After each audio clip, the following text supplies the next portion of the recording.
Hey guys, in this tutorial we're going to be covering some of Redshift hair techniques, and more specifically building a custom Redshift hair shader that is controlled with melanin values.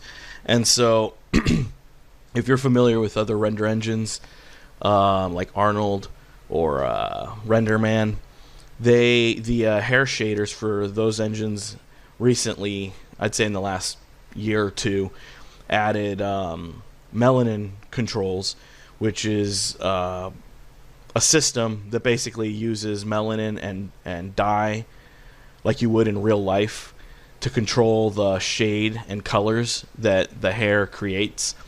And so this tech was pioneered by Weta a couple years ago, and they open sourced the code. And so right now Redshift, the Redshift hair shader, does not include sliders or options for this, so you have to build it yourself or get a script off of the forums. And so depending on the app you're using, there's different scripts and stuff. In Houdini, like everything, if you don't have it, you can just build it yourself.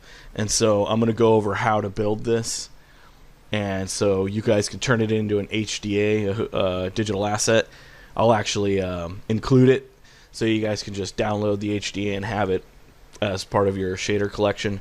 But I also want to go over showing you the process of how to make it and why.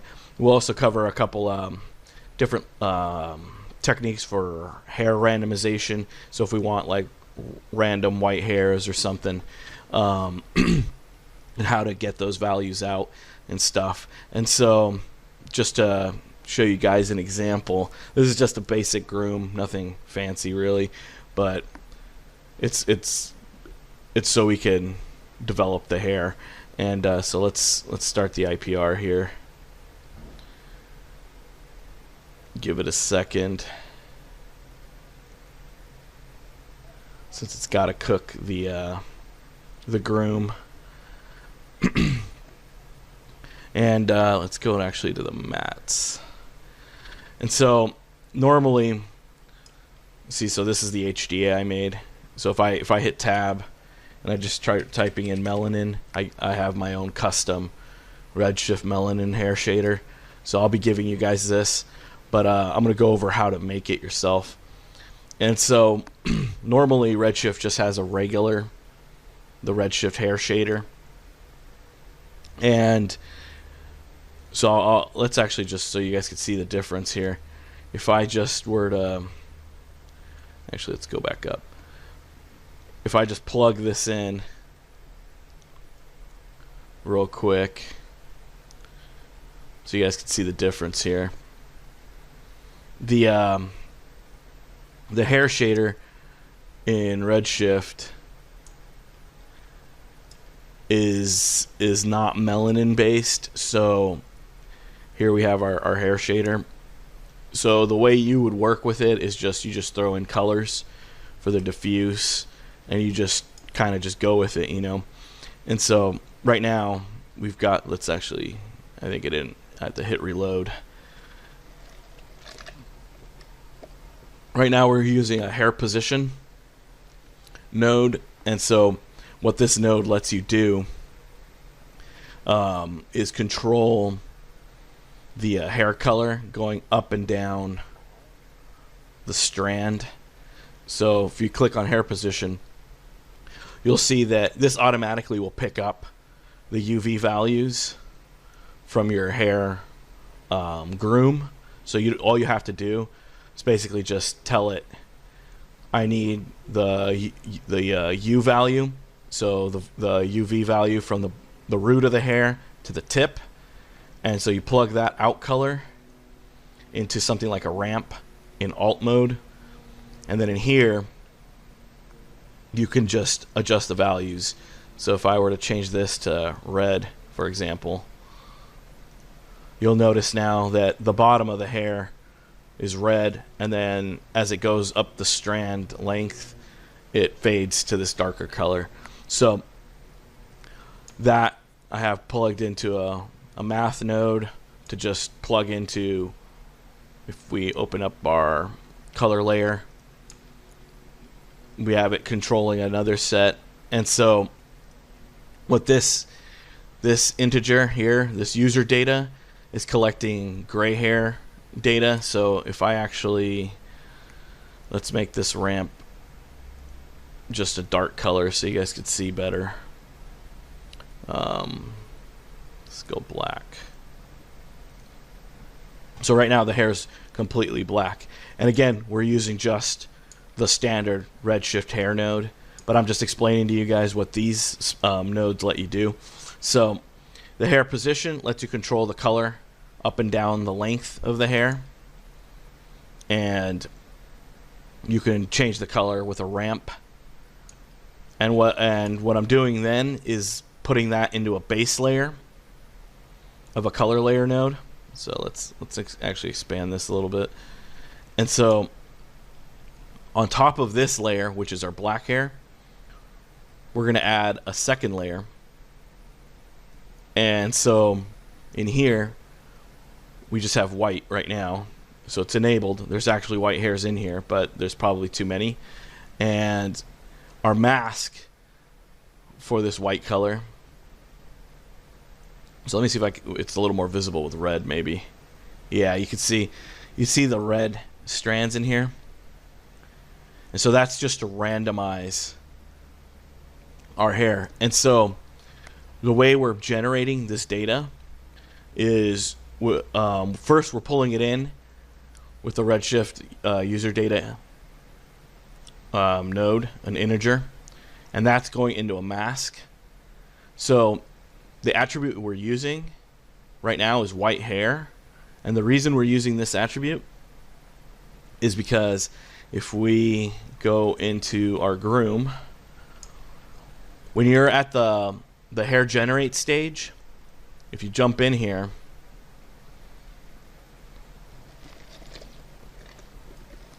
and none of this is cached out right now, so it does take a little time to bake. One of the last guides I always add to a groom is the white hairs guide. And so if you were to just type in tab, it's groom, where'd it go? Hair, under the hair group, or if you know the name, you could just start typing it. There's a node that generates white hairs. Where is it at? Hair process, patch, groom, switch, advect, collide, initialize, and partition blend. It's under the hair mask group. Huh. Oh yeah, guide mask. So this right here. And so this lets you, or actually you guys can't see it because it's cut off. But if you hit tab, start typing guide mask, you'll get the this node. And so what this node does is it creates, let's move this to the side for now. It creates mask data for your hair strands. So you can see right now there's these red, couple of these hairs, strands of hair are red, while the rest are black. So that's what this node does. It lets you create masks. And so you could make it this way, or up in the top there's the generate hair somewhere around here. Oh, and if you guys are wondering why all the icons are this way, it's because right now I'm using the grooming mode and the hair options, just because that's what I was working on. So that way it gets rid of the clutter. It just makes it a little easier. And so if you go to the end, you'll have this option called white hairs. And so if you click this, what it does is it automatically creates one of these. And if we look, middle mouse click this, and we check the attributes, you'll notice we have an attribute called white hair, an integer. And it's for the primitives, so the strands of hair. So if we come in here and let's actually pause the render for a second just so you can see the viewport, what the viewport's doing. We'll have a random mask, and you could change the seed. So you can adjust the seed. You can adjust the fraction. And that's under additional masks. So if we highlight it, then the general settings, it just tells you, do you want it to be in primitive? The input mask basically lets you control the overall mask strength. Or if you're combining it with previous masks, we're not. This is a brand new mask, so we don't have to worry about that. So if we drop this down to 0, we should. Oh no, it's down here. Value. Wait, no. What's going on here? Why is it not? Let's zoom in here. It should be getting rid of these. Okay, there we go. I think it's because I didn't have the options for the individual node selected, which is this icon right here. The I don't know, the node handles. I don't know what you actually call this. But so right now we have the input mask strength set to 1. So if I were to drop this down, you'll notice now there's less. If we look around, there's less red hairs. And so now there's more. And then you could visualize the mask. And actually, I think what these are down here, these are the groom guides that are up here. And so they're visible, and actually I probably should hide them. So if I were to hide them now, yeah, now you could see just the mask. So if we go to 0, now the hair is just all black. And so what this lets you do is this lets you generate attribute data that will be called white hair. You can change the name, obviously, right here. Integer attribute. You can name this whatever you want, right? So if you want to make several of these, you can make white hair, pink hair, whatever. Make multiple nodes, and each with their own unique attribute. So think of this kind of like how we were working when we were working with the instances tutorial. Similar concept. What we're doing is providing attributes to each.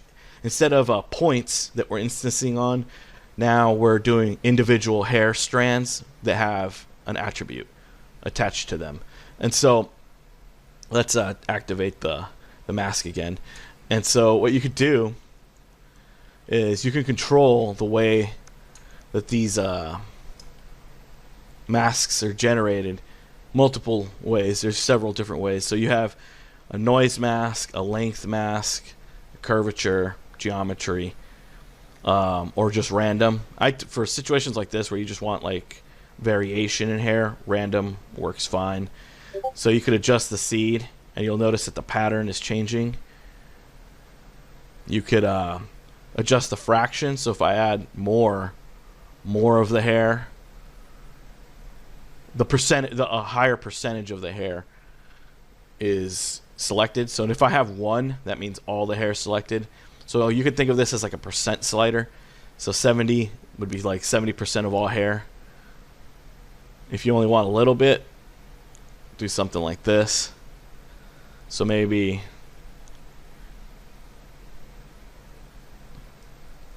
I don't know, 0.1%. Actually, no, that's 10. So 10% of all the hair is gray, or oops, 0.01. So 1% of the hair is now gray. And you can see only a little bit of the hair is using the mask. So we can increase this to 0.3. So now it's 3%. So okay, these other options let you do different things. So you could actually use a noise mask. So what this does is we select this,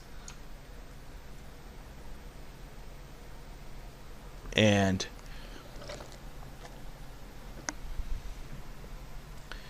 let's see here.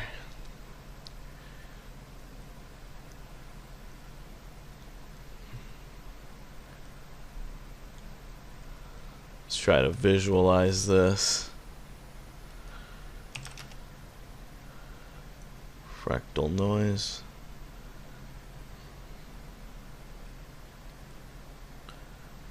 Why? There we go.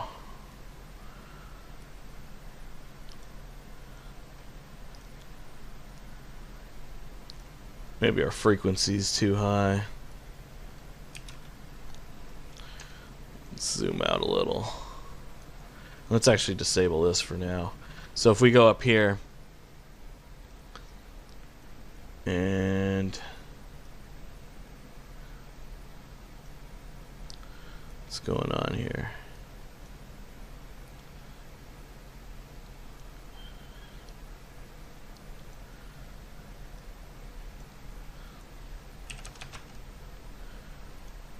Hmm. 5.5.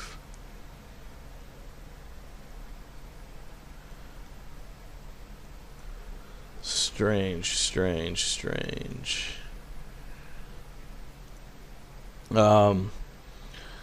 Yeah, there's that. The length mask works as you would think, length. And so let's make that ramp a little bigger. So if we do this,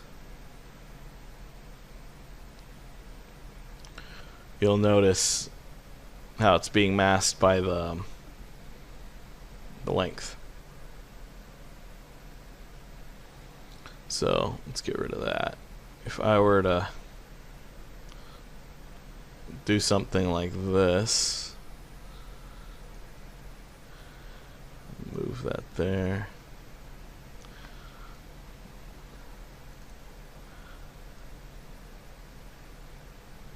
You'll notice how it's like falling off. So the mask is only affecting a certain zone. And so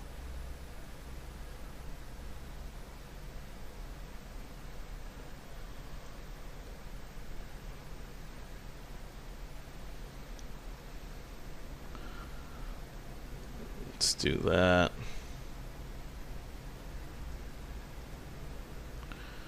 And you can just, play around with it, see how you want it to work. And this mask system can be used for a lot of things, not just for creating attributes, but that's a whole other tutorial I'd have to cover on actually grooming stuff. Right now we're just talking about shading it. And so, yeah, that's something else. Then you could also use geometry. And this would just be related to like voxels, stuff like that. I don't ever use that, but pretty much the only ones I ever stick to are length or noise or random. I personally like random. I think random's just, it works great for getting random variations of hair in there. And you could increase it, mess with the variation, the gain, whatever, right? So let's turn that off. So if I were to, let's just do 0.25 just so you can see it more. So anyways, that's what's generating our attribute white hair. As you can see, white hair. And so we're using a random mask to control this. And there's ways to actually paint manually, like on the surface if you want, or select stuff individually. So if I were to, let's just make another white hair. So this is white hairs 2, and we'll call this attribute clump. and we'll select a group of hair. I don't know, let's pick like these ones or something, and just hit enter. And instead of a mask, we'll actually disable it. So, or no, because then it'll be too pure. So we'll keep a mask, but we'll have our percentage really high. So something like 95%. Oh, oops, 0.95. So these hairs we selected when we click this button to make a group, and we're passing a random mask of 95% of the hairs will be selected in that clump that we picked, and that is going to create clump. The clump attribute, we can name this whatever, but I call it clump. So now we have, if you check, we have clump integer and white hair integer. So now that we've got that, let's go back here. So if you click this, you could see these are the hairs we selected here, and these are the white hairs. Maybe that's too much, actually. Let's try 0.3%. Yeah, that's a little less likely. And let's just run a little bit of a noise over it.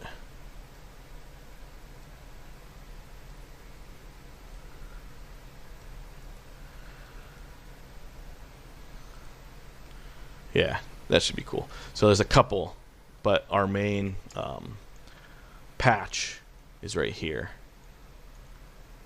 That might still be a lot, but whatever. I think that'll be fine.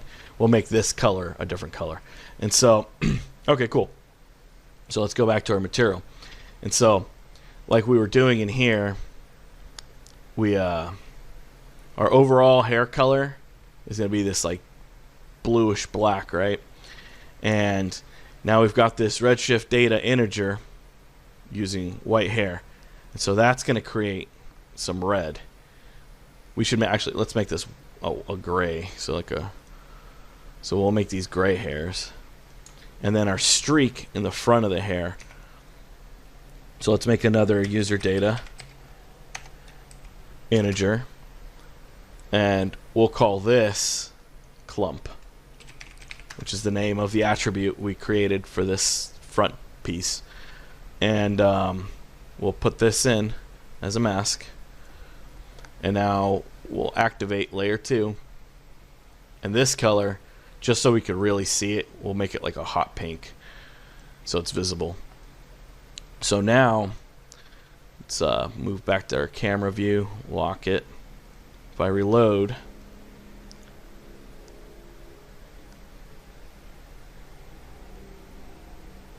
probably should save in case we crash.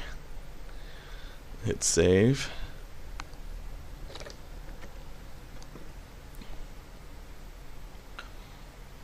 And what's going on here? Let's disable the denoiser for now. What is happening? Huh. Strange. Clump. Yep. Yeah, it should be working. Let's see. Let's go back to the object.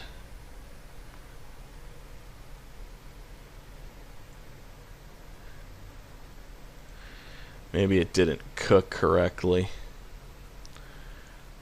Is it cached? I don't think I cached it, so. Oh yeah, another thing. This is why.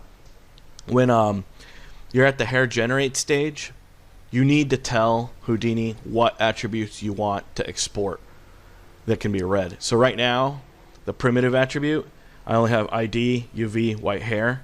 We're missing the one we just made, clump.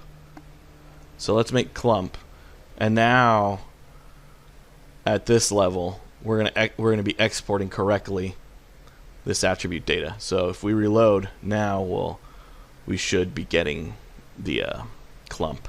So yeah, little things like this I sometimes forget. So good thing to keep this in mind, that once you're done and you're because this will get rid of all the attributes that you don't need. There we go. See? And so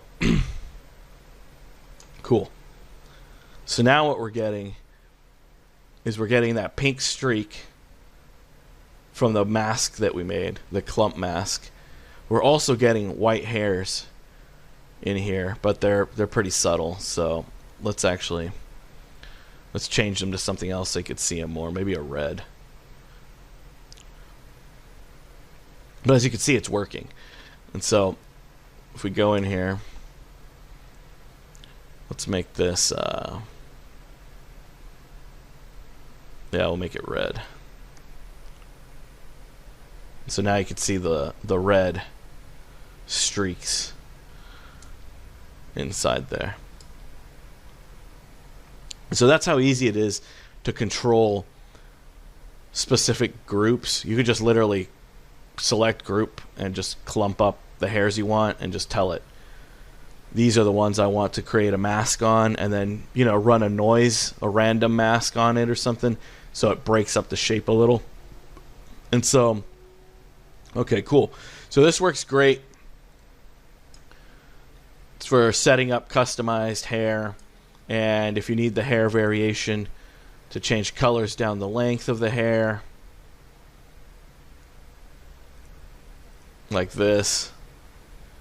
So now we've broken up the hair color even more.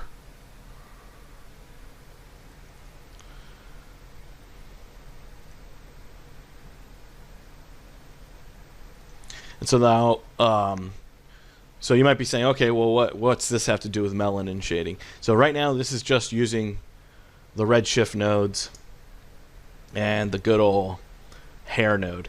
And so the problem with doing it this way is that it's kind of hard to get like a real world hair color.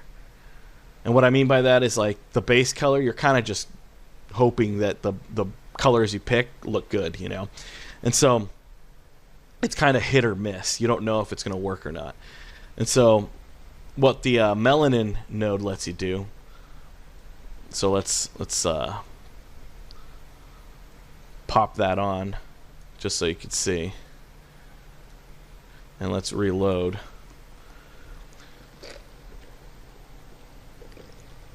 The melanin node is just one slider. And so one slider kind of controls the color.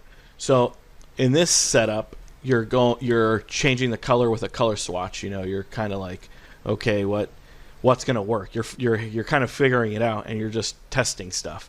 With the melanin system, it's really easy. You just have one slider, which controls melanin.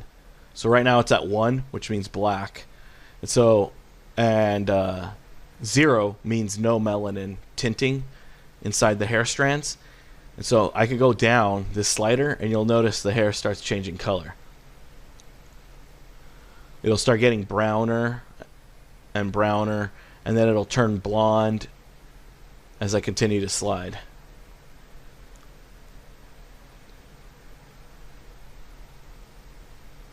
And as you can see, the color up here, this little swatch will start changing color. And you'll start to notice now it's in a little more brown. See, and now the hair is browner. Actually, I should disable the denoiser. It's kind of smudging the colors around.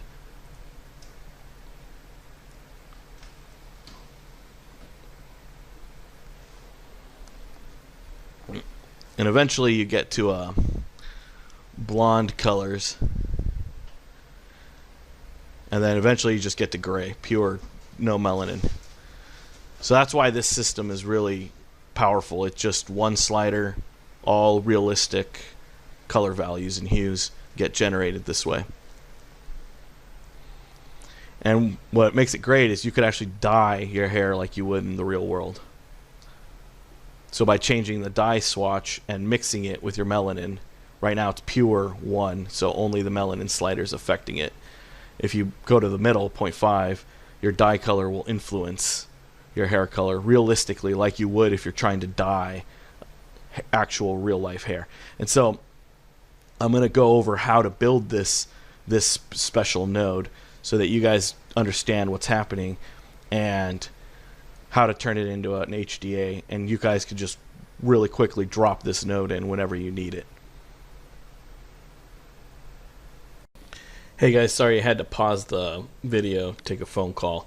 But okay, so we're back to where we left off. We were talking about the differences between just using the standard Redshift hair workflow and using a melanin based system, which is what this node right here is doing, and controlling our RS hair.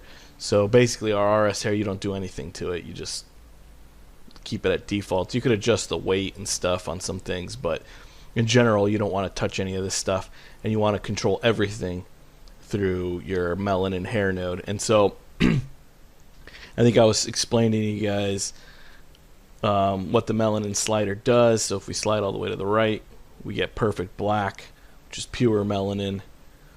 And as we slide further and further left, this swatch starts turning brown,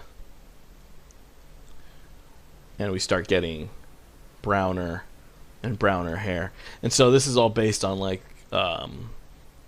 some equation that Wada came up with, and it's just the easiest way of getting a physically accurate melanin based hair color. So you just kind of just one slider gets you the colors right out of the gate, so you don't have to pick and choose a swatch and play around with it. And so what's really cool about this system is see, now we're down to no melanin. And so what you could do is actually you could dye the hair. And so what that means is if we have these other parameters here, melanin mix, and so this is like the strength of the melanin. You can think of it that way, the weight. And so right now it's at pure 1. So it's not using dye color. And so dye color lets you choose like a hair dye, like a color, to tint your hair with. So for our example, we'll tint our hair, just do blue or something. And so right now it's actually being influenced because our hair is almost pure white right now. So how it works is it works like it does in the real world.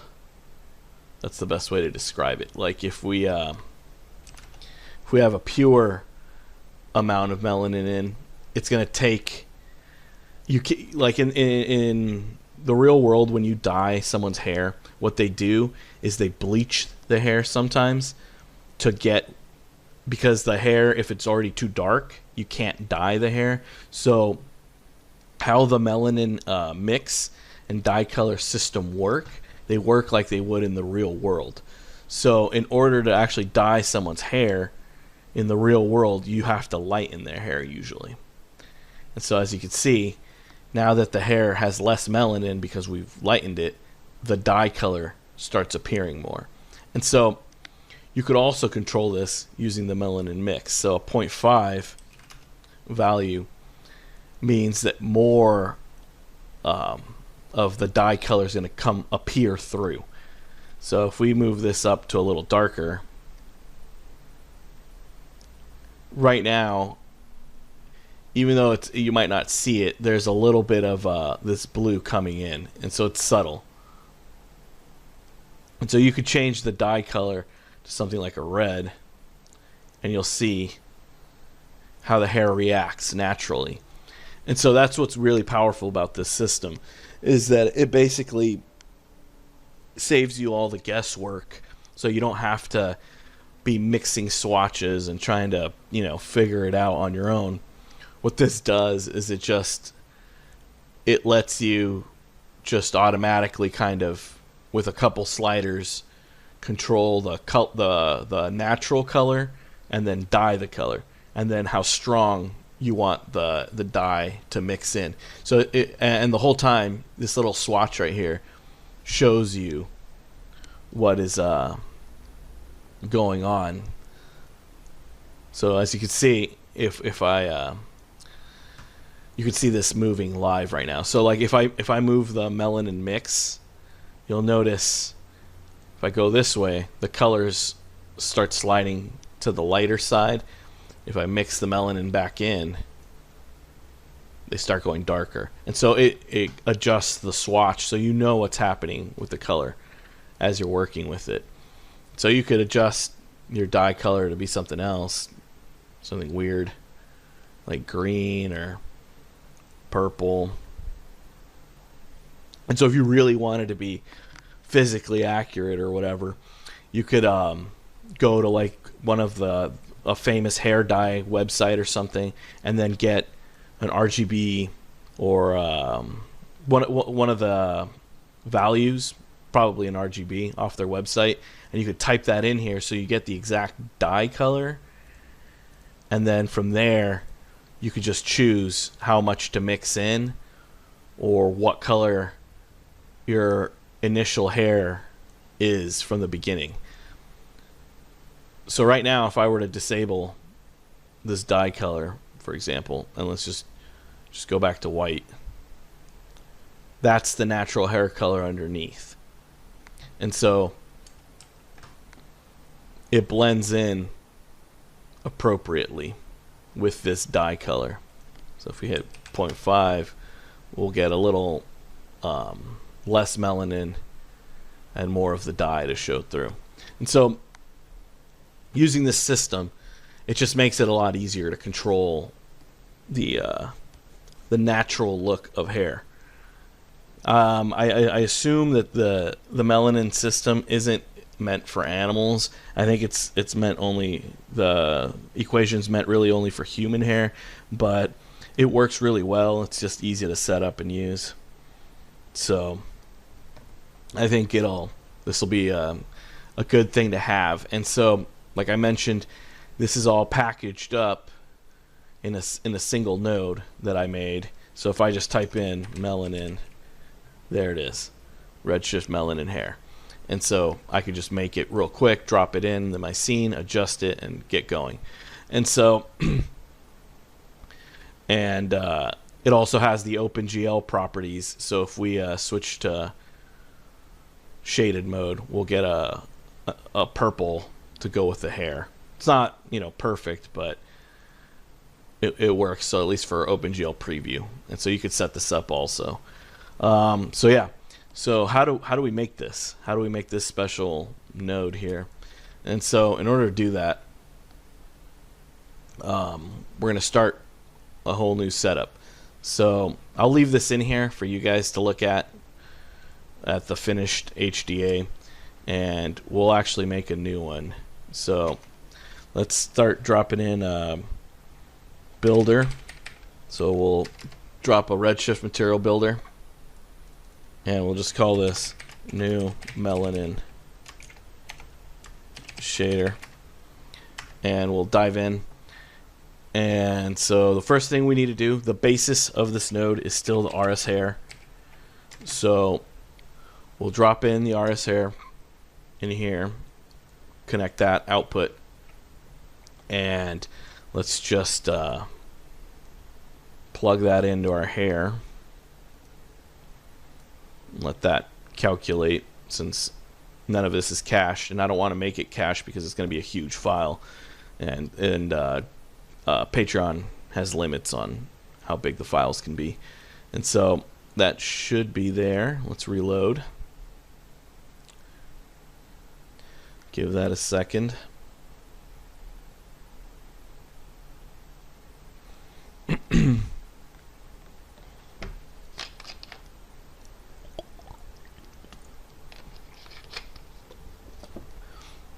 And so this is basically the default look that we get just with the RS hair, nothing else going on. And so, you know, it's okay.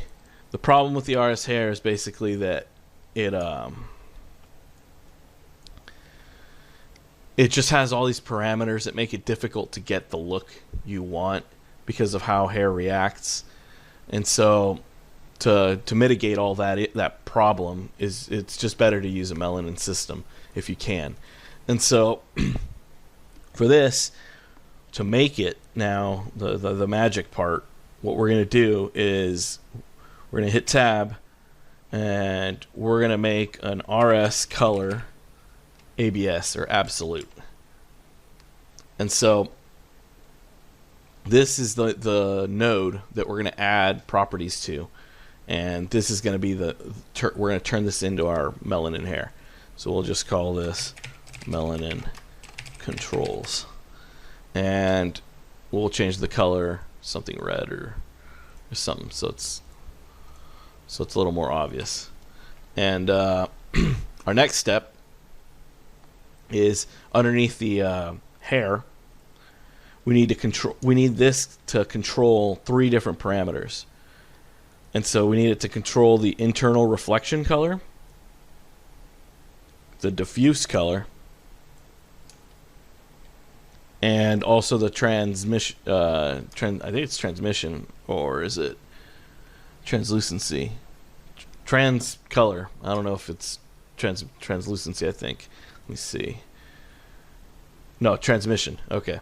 Yeah, the trans color, which is transmission. So these 3 color parameters are now being controlled by this node right here. Oops. Let's hit Control Z. And let's hit Shift S just so we can get the nicer parameters here. And so for our next step, there's actually an equation that was put together using the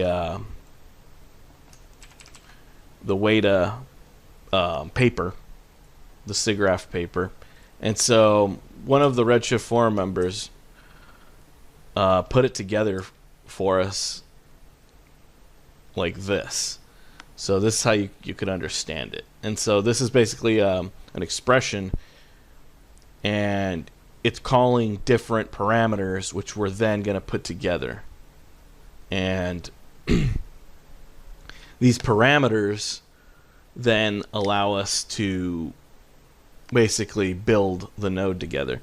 So I have it built inside of the my node already, just because it's useful to have to keep in here in case I ever forget it.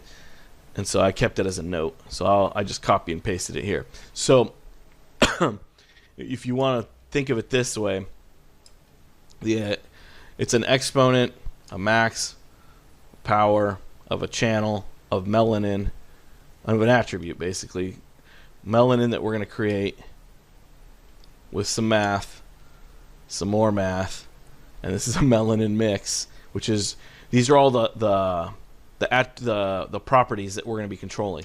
So melanin is going to be this top property. Melanin mix is going to be our melanin mix slider. Our dye color is going to be our dye color slider. And then the absolute ER and absolute PR, these are they're not exposed in the node. So actually let me back out so you can see where they are. So if we go into this node and we have this, they're hidden because you shouldn't touch them, but let's just open it up so you can see where they are. So if you click on the little gear icon up here and you click edit parameters, you'll get this. And so if we click show invisible parameters, you'll see that we have these 2 invisible parameters. And so the 2 that are invisible are the absorption eumelanin and the absorption pheomelanin. And so these colors, if I just hit apply, so you can, or actually make them visible, and hit apply. That's what these two, this light blue and this blue color are. And so pretty much they're invisible because you shouldn't touch these. These are the numbers that they are for a reason, and they're part of the equation. So that's why I kept them hidden from you guys. But that's, so if you're wondering what these attributes are in the equation, it's these things here. And so they're hidden because you shouldn't touch them. If you do, it messes up the melanin system and it won't work. So we'll keep these invisible for now. And so just to explain to you guys what the abs ER and abs PR attributes are really doing. So anyways, okay, cool. So let's get back in here. And so what we're gonna do is we're gonna edit this node to work with these RGB expressions. And so we're going to edit the parameter interface, and let's actually just pause the rendering and get that out of the way for now so we have more room. And so for step one, we could actually make the apply to alpha invisible. We don't need that. And let's actually check on show invisible, since we're going to be making a couple invisible attributes. And so for our first control we need to change, that's input. And so our input base, well actually no, we don't need to change this. This is just going to output our information. This is just kind of going to show us the color that's being generated. So this is actually fine. Let's hit apply so we get rid of the force alpha. And so what we need to make is we need to make a float slider for melanin. So what we're going to do is in here under our by type we have the option called float. So we're going to pass that over. And so for this we're going to just call it melanin, and that's it. And we want to limit the range. So the melanin system only works 0 through 1, so we're going to just have the range go locked from 0 to 1, and that's that. So if we hit apply, we've now got a melanin slider that's 0 to 1. And the reason why we're calling it melanin is because this expression uses melanin. It's going to call in those these parameters we're creating. So if right here, if you wanted to write anything else, you could write whatever. You just have to make sure that this is matching, you know. But obviously, it makes sense to name our properties and expression correctly to make sense to why what slider does what. Obviously you don't want this slider to say something else. So melanin. Okay, so our next step is now we need to make a melanin mix slider. So we'll bring up again another float and we'll pass that over. We'll call this melanin mix, and make sure your spelling is exactly the same as your expression is going to be. So the name is the way that Houdini sees it behind the scenes, while the label's just the way it looks up here in the menu. So if I type in melanin mix here and I hit apply, it looks like the label, but if I roll my mouse over, you'll notice that it says parameter melanin mix, which is this, our name. And so this is how the expressions are read in. So this is the one that matters. This is just how it looks. You could type in whatever in here, you know, like Houdini RS and hit apply. And it's going to say Houdini RS, but if you hold the mouse over, the parameter still is melanin mix, which is the name. So this is the important part. This is just how it looks in the properties window. So, but like I said, you want to name stuff correctly so you know what they're doing. And so now we'll do the same thing. It's a 0 to 1 range, and we'll hit apply.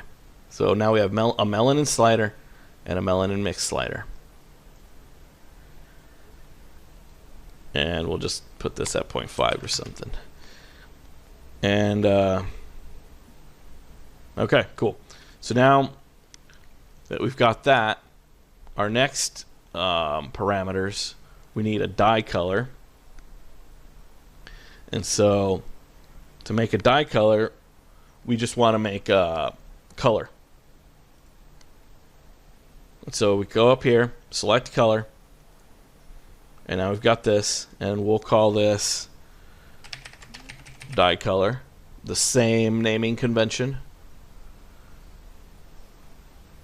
And the difference here will be, because this says RGB, it's because our dye color is going to create RGB positions. So that it'll probably make more sense in a little bit. And okay, cool. And so if we hit apply, now we have, oops, forgot to label this, dye color. Let's get a capital D and hit apply. Now we have dye color. And so what this expression is doing is it's reading the dye color R, dye color B, which is here, and dye color G, which is here, RGB. And so that's why this is RGB here, because this is an RGB value. It's not a float value like these two. Okay, and so now the next two pieces we need to create are the ABS-C and ABS-P. And so even though they're technically invisible, you need to create them because the equation references them. And so we'll have to make these both. So again, these two are RGB values. So we'll hit color again, and we'll make two of them. And so the name for the first one, we'll make this one ABS-ER, or ABS-E, because it's RGB. So ABS-E. And what that's short for, again, is for the absorption eumelanin. How is this spelled? Yeah, something like that. So ABS-E, and so absorption eumelanin. That's the way to think of it. And we have to keep it visible because for now we have to adjust the parameters. And so our next one is ABS-P, and that's short for absorption pheomelanin.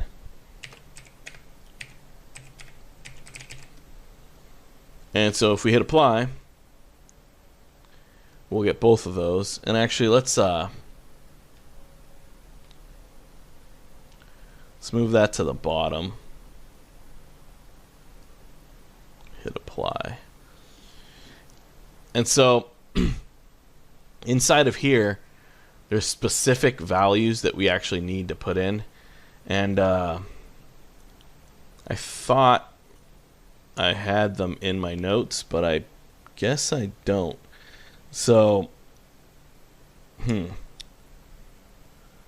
I'll have to reference the one I already made, but since I already got it open, I'll just I'll just drop them in. So the values that you need in here for this one, for the R of the eumelanin is 0.419. For the G value, we need 0.697. For the B value, we need 1.37. And then for our absorption pheomelanin, we need 0.187. And then for the G, we need 0.4. And finally for the B, we need 1.05. And so that gives us our absorption eumelanin and our absorption pheomelanin.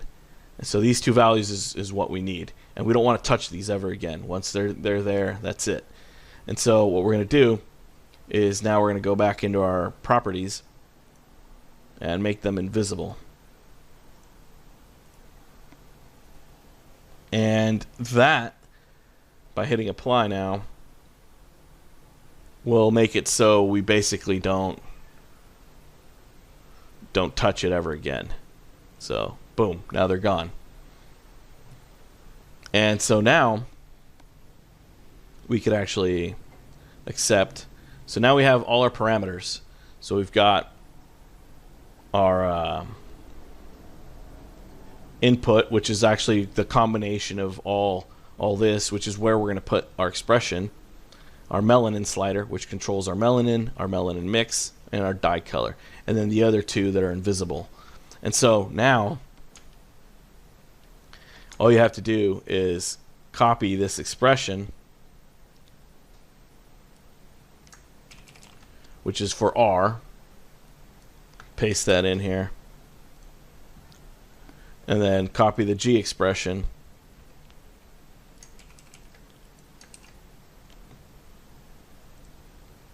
and then copy the B.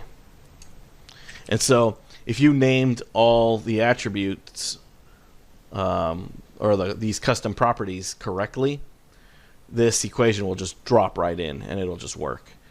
If you didn't, you have to modify the expression to match whatever names you ended up using. And so now this okay, something's not quite right in here. What's going on? So now we've got a problem. Problems happen. Let's see. Let's troubleshoot this, because it should be working, but maybe I copy and pasted the equation wrong or something. Let's see here. So let's slide this over and see what's going on here with our expression. Channel melanin, blah blah blah blah blah. Channel melanin mix, ABS, melanin mix, and from the looks of it, we're missing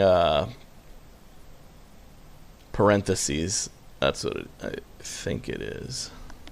Missing 2. Let's hit enter. Yeah, I think that's the problem. Let's add 2 here. Add 2 here. And no, that's not it either. What's going on here?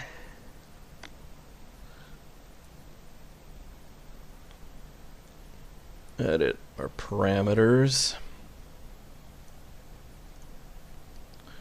Dye color, make sure everything's capitalized correctly.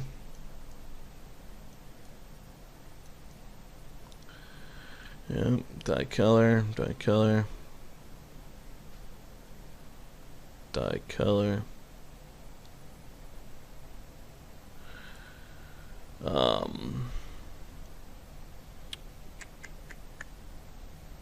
ABSE, ABSE, yep, capital, ABSE, capital, ABS,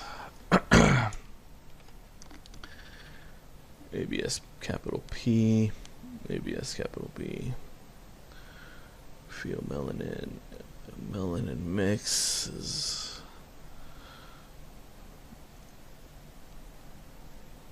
melanin. I think there's a misspelling here. There we go. Let's apply that.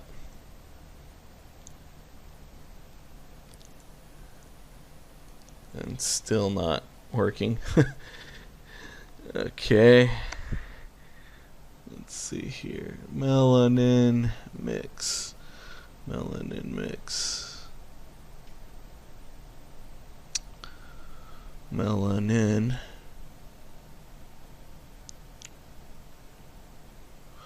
Melanin. Let's see. Yep. Dye color. Let's apply. Let's accept. Okay, that's pretty weird. Seems like something's wrong here in the equation, but I'm not exactly sure what it is. So this might take a little second to try to figure out. So max pow channel quotes melanin comma 2.0 close parentheses multiplied by 33 0 comma 0.02 parentheses multiplied by channel multiplied by channel ABS ER. Okay, this actually should be 1. Let's see if that works. Okay, I think this might be it. There's too many parentheses there.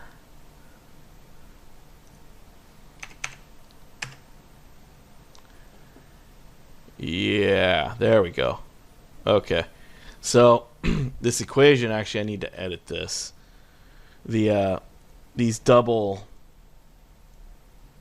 there's too many here when these parentheses, it should be 1 here and 3 here. So let's actually fix that. Oops. So let's get rid of that, 2 of these, and then put 2 here. Okay. And I should probably, this should work now. Yeah. And I should probably edit that too. So in my original. So let's copy paste that in, and that should work.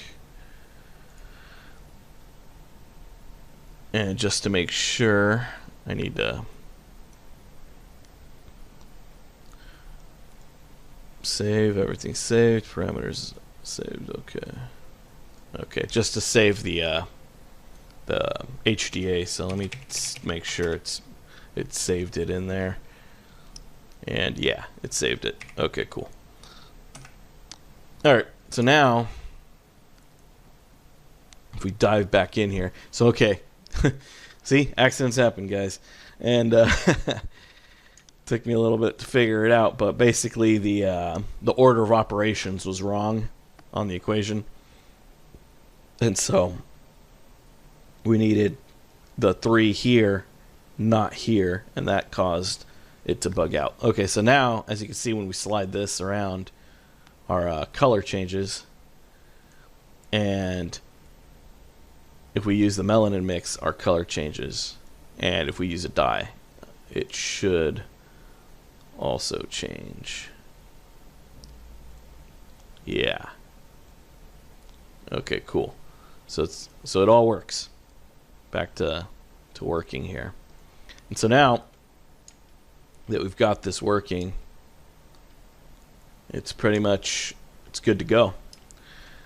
And so if we were to now render this, let's actually save and hit render.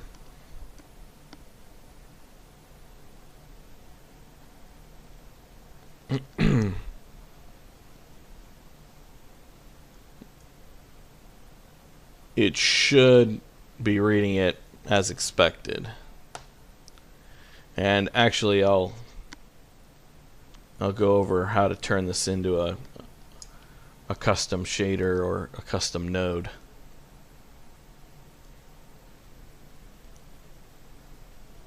And so yeah, from the looks of it, the brown's looking good like it is up here, and it works. Cool. And so now what you could do with this, so there's 2 things you could do. You could package this as an entire HDA like I did here, which is useful. You could actually drop it in here also, melanin, but except this is dropping in a VOPnet. But that way you could easily make it to just drop in and out. And so yeah, you could convert this by selecting the whole setup and just going up to assets, new digital asset from selection. You'll get the usual. And so the way that I made it, the Redshift system, where you start typing RS and you get all the Redshift specific nodes, and you'll notice right here my node is right there, and I added a little icon. The way to do that is basically in the operator name. Whenever you use RS underscore, it'll always organize them into the Redshift section. So just keep that in mind. So if in the future you make your own custom nodes setups, like I should probably have turned my iridescent shader into an HDA by now, but I haven't done it. But when you do that, just make sure to put RS underscore in the beginning, and then whatever you want to call it. And then for the label, the operator label, you could put whatever in here, but I put in RS anyways, just because it's, so I know it's a Redshift node. And so yeah, that just about gets it all going. And so now the neat thing about this is we could, whenever we want, once you've made the node, and actually this node right now isn't using the appropriate OpenGL system. This one's set up to do it. Basically, you just reference, use your scene rep. So you would copy the parameter from here, go up here, paste relative reference, and then that way in OpenGL your hair looks correct. That's all you got to do. So that's nothing fancy. And so now that we've got this all set up and we've made it into a Houdini digital asset, so we can just, whenever we need melanin, just type in melanin and it's right there ready to go. Something else you could do, so if like we were doing in this original setup, we were layering the hair based on these attributes. And so what's cool is we can actually do the same thing. So if we select these, for example, and we'll just copy them, and we'll just paste these in.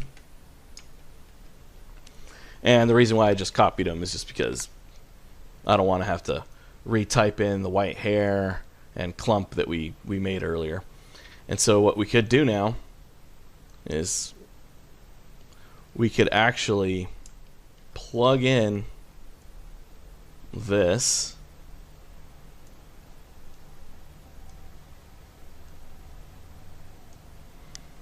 and right now it's not working with the melanin because it's not plugged in. But now what we could do is we could plug this in as our base layer. And actually, let me save just in case things go wrong.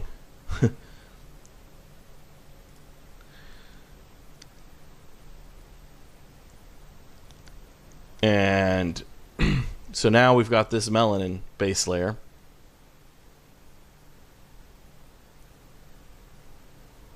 And now what we could do is, as just like this is controlling that, we could actually layer on top of it more stuff.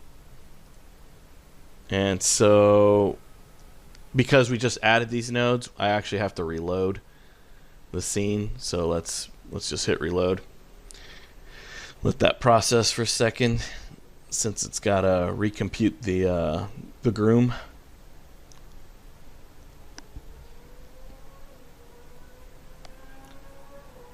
And again, that's just because I didn't cache the groom, and because caching the groom is going to make a huge file, and I don't want you guys to download gigs of stuff.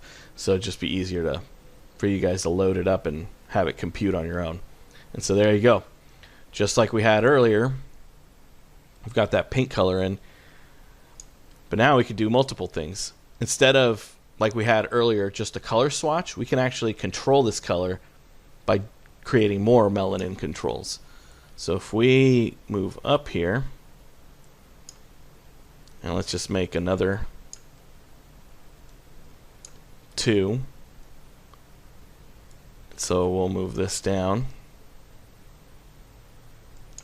Let's actually move this way a little bit, so we have more space. And we'll move this here. And we'll move this control here. So now what we could do, so we could control our color using these melanin nodes. And so right now it's all the same color melanin, so you're not going to notice much of a difference. But if we now change our base coat,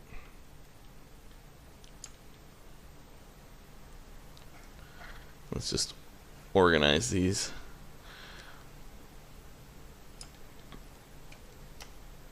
And we'll just make the color for these a little different.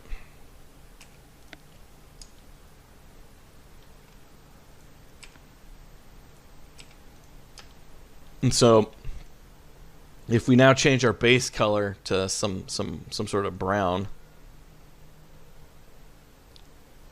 you'll notice we've got that patch still coming in.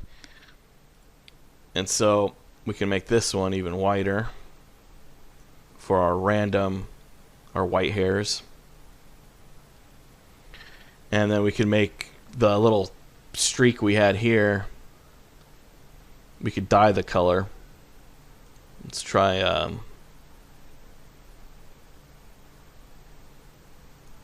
red dye.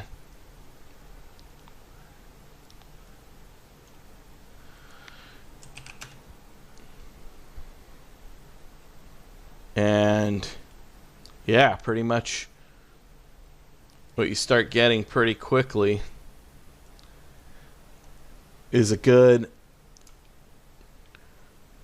realistic melanin based dyed red base hair, and then white hairs, all being controlled by copies of our melanin system.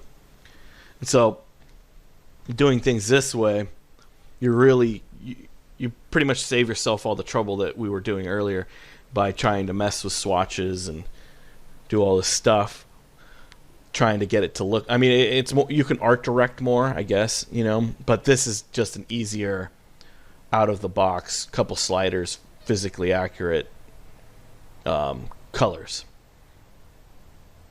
And so if we drop this down to almost no melanin and very little melanin mix, we try like a purple.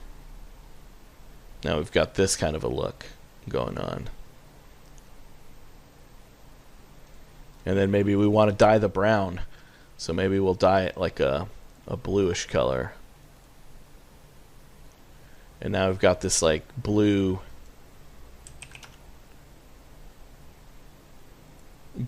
black hair that has that subtle dyed blue color.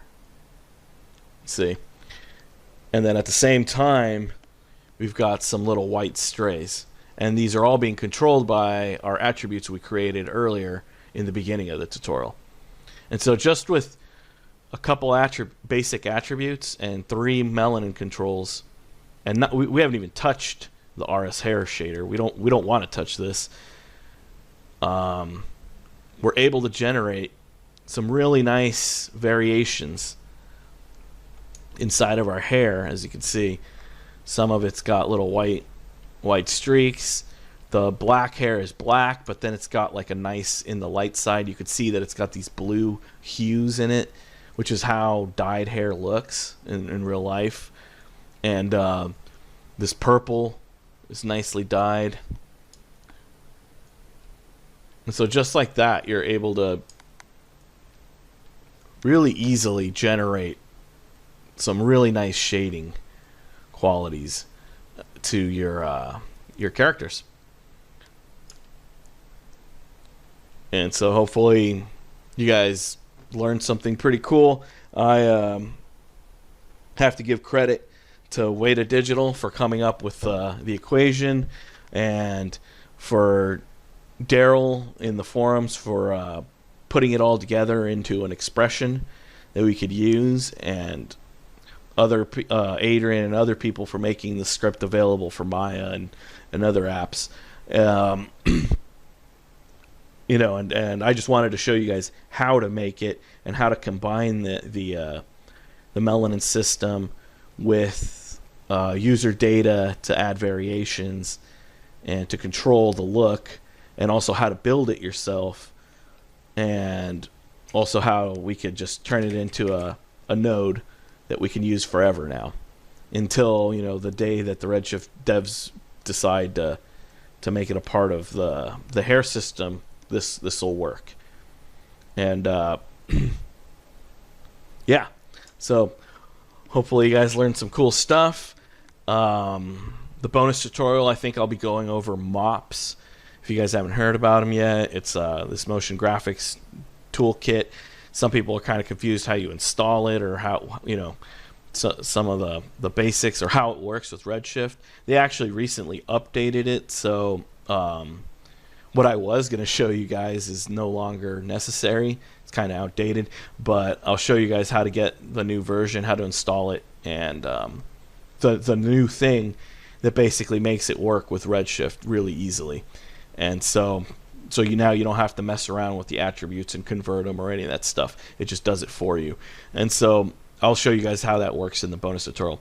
But yeah, hopefully you guys learned some cool stuff, and look forward to seeing any things you guys make, and make use of the Houdini melanin control node that I made, and, you know, or make your own, so you learn how it works and how to add properties to your own custom nodes, which is really useful. And what makes Houdini really powerful is that you can customize any node to do whatever you need it to do.